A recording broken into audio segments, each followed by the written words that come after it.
Top of the morning to you, ladies and gents. Welcome back to another episode of Silverstones. My name is Joran Headley, and I will be your host for today's show, where we're going to be talking about the best private wallets that I've used so far and what I recommend people using.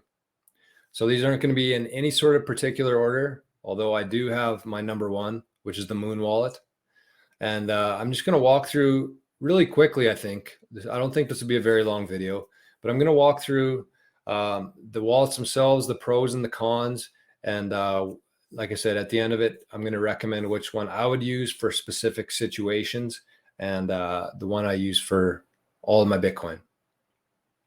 All of my Bitcoin. I actually lost all my Bitcoin last week in a boating accident. The ice melted and I hopped on the boat and all my Bitcoin just vanished. It was a big accident. Luckily, I was able to come out unscathed, but my Bitcoin all gone. But I'm building it up again, and this is what I'm going to be putting my future Bitcoin into, these three wallets. So the first one I want to talk about is Atomic. I must say that I don't use Atomic as much as the other two, simply because I find it a little harder to use. It's not as user-friendly. However, it has a ton of different cryptocurrencies available. So if you're somebody who is an investor in certain crypto projects that are less known, myself personally, I like to stick to 5 or 6 basic cryptocurrencies and Bitcoin, of course. But I like to have a very good understanding of the projects that I invest in instead of ones that are just going up or have short-term ability. I look for two things in investments, and maybe I'll touch on this quickly because it is important. The two things I look for when I'm picking a cryptocurrency project is, the first thing is, does it have a use case? So what are they doing that's proprietary to everybody else? Do they have any certain technologies? Do they have any patents that other companies would have to pay them a royalty to? Do they have any specific designs in their software that are different from others? What's the use case there? If it's good, I'll consider it. Second thing is, does it have a fixed supply? So we know that Bitcoin has 21 million fixed supply. We know that certain projects like Theta have a 1 billion fixed supply. The number itself doesn't matter so much how much there is, but is it fixed? Because if it's not fixed, then they're able to just inflate and print as much as they want, similar to how our current system works. There's no fixed supply, there's no known supply, and there's no fixed schedule of future creation of these coins. So that's it. Two things. What's the use case, and does it have a fixed supply? If both are yes, I'll consider going into it. Back to Atomic, though. Atomic has lots of cryptocurrencies, the ability to store your cryptocurrencies. So say you bought Shiba. Say you bought Shiba coin, which I do not recommend, but some people hold it. If you bought Shiba on Binance, you don't want to keep it on Binance because Binance is an exchange. So if something happened to Binance, all your Shiba would be gone. So you move your Shiba from Binance into your Atomic wallet. They have the ability to store Shiba there. And so you can take it off the exchanges. You can set up your own private key for your private wallet. And it's just a lot more safe there in your own wallet.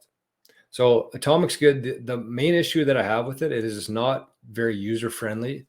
And it takes time, I feel like, to load and to sync compared to some other wallets. So it's a little bit slower to sync and harder to use. But overall, it has a large variety of cryptocurrencies. If you need something that's not on some of the more well-known wallets, then use Atomic. The second one is Exodus. And typically, this was the wallet that I had recommended to most people when I was doing consultations, the Exodus wallet, because I think that it was the number one wallet that I used. It's very secure. It has a ton of different options for holding different cryptos on there. And it was just very easy to use, very easy to figure out how to move things back and forth. You could actually do an exchange within Exodus, which you can also do on Atomic. So if you had Shiba that you brought in from Binance into your Exodus wallet and you wanted to convert that into Bitcoin, you can actually do that right in the Exodus wallet itself. And all these wallets are very nice because they're not KYC. And KYC stands for Know Your Customer. So when you download the Atomic wallet or the Exodus wallet or the MUUN wallet, they don't require you to put in your name, your email address, sync it with your phone, or anything like that. So that itself brings challenges because now you have nobody to fall back to. If you lose your password, you can't call up Exodus and say, "Hi, I forgot my passcode. Can I get back into my account?" They don't know who you are because they never asked that information. They don't know who you are. So Exodus is non-KYC. It holds many cryptos. It's very easy to use and navigate. And I feel like it's probably the most secure wallet outside of MUUN. That's just my opinion. I haven't tested every wallet, but from what I've gathered in my journey through Bitcoin and crypto so far, Exodus is very high on the security chain. And you can either use it on your phone or a mobile version as well, which I love. And the third one here is the MUUN wallet, MUUN, MUUN wallet. So this is something that I just started using about 2 or 3 months ago now. And I absolutely love the MUUN wallet because it has a few different features that Exodus and Atomic doesn't have. So let me start with the cons of the MUUN wallet first. The con is that it only holds Bitcoin. So if you want to move all your cryptocurrencies, all your different projects and Bitcoin onto the same wallet, you can't do that. Unfortunately, MUUN only is compatible with Bitcoin. So some might consider that a con.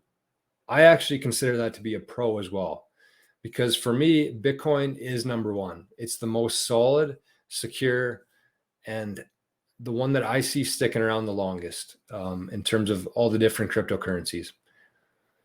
So as a huge believer in Bitcoin, I think that it's pretty cool that there's a wallet that specifically caters to Bitcoin users. And so with that, it actually brings in a few other features like the Lightning Network. And if you're unfamiliar with the Lightning Network, that's okay. Most people are, but it's a layer on top of the Bitcoin network that sends money or Bitcoin back and forth at the speed of light. So it's very quick to use, very cheap. I sent some Bitcoin using my MUUN wallet, using the Lightning Network the other day, and it cost me about 2 or 3 cents compared to if I wanted to use the Bitcoin network with MUUN, it would have cost me 50 cents. So just knowing things like that you have the ability to use Lightning Network, it actually works great for businesses.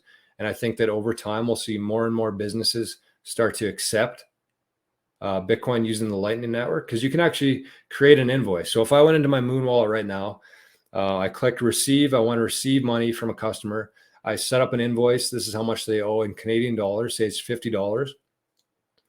The MUUN wallet will automatically generate a new address, Lightning address, and I send that to the customer. They paste that into their wallet, assuming they have a MUUN wallet as well, and they're using the Lightning Network. They can send me Bitcoin, the exact amount, $50 Canadian, whatever that translates into Bitcoin, for almost zero fees and at the speed of light. So it doesn't settle instantly, but it's still, the Bitcoin itself actually moves before you can almost even press the button.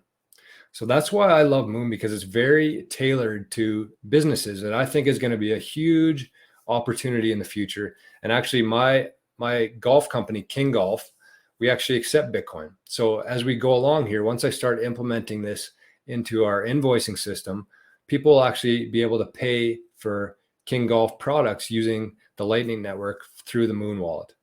And I think that as adoption continues to grow and people become more and more familiar with it, I think that that'll be a huge competitive advantage to other companies who haven't got that set up yet.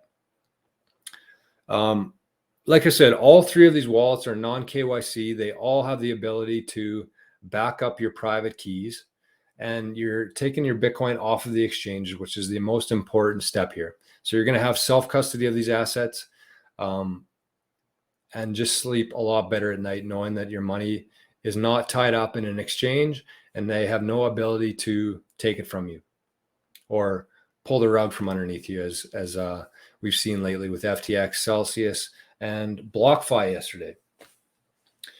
So that's it. I'm interested to see, I guess, what you guys are using. If you're watching this video and you're using a different wallet than what I've mentioned, let me know what you're using and how it compares to these other ones. I'm always interested in learning and testing out new wallets. And so I would appreciate that a lot. And if you've been enjoying these videos, if you've been learning anything from these videos, please click the like button. Make sure you subscribe to the channel. And I think that the more and more people who not only see these videos, but start to understand the importance of the difference between Bitcoin and cryptocurrency, learning the different wallets between hot wallet and a cold wallet. So a hot wallet is something that's software basically on your phone or device that's connected to the internet. A cold wallet is the same kind of thing as an external device that connects to, say, a laptop, but it's kept mostly offline. And people understanding the importance of taking their Bitcoin off of the exchanges and getting it into their own private wallets. So the more and more people that see this video, this type of information, I think the better off we will be in the future. So I really appreciate that. I appreciate you watching.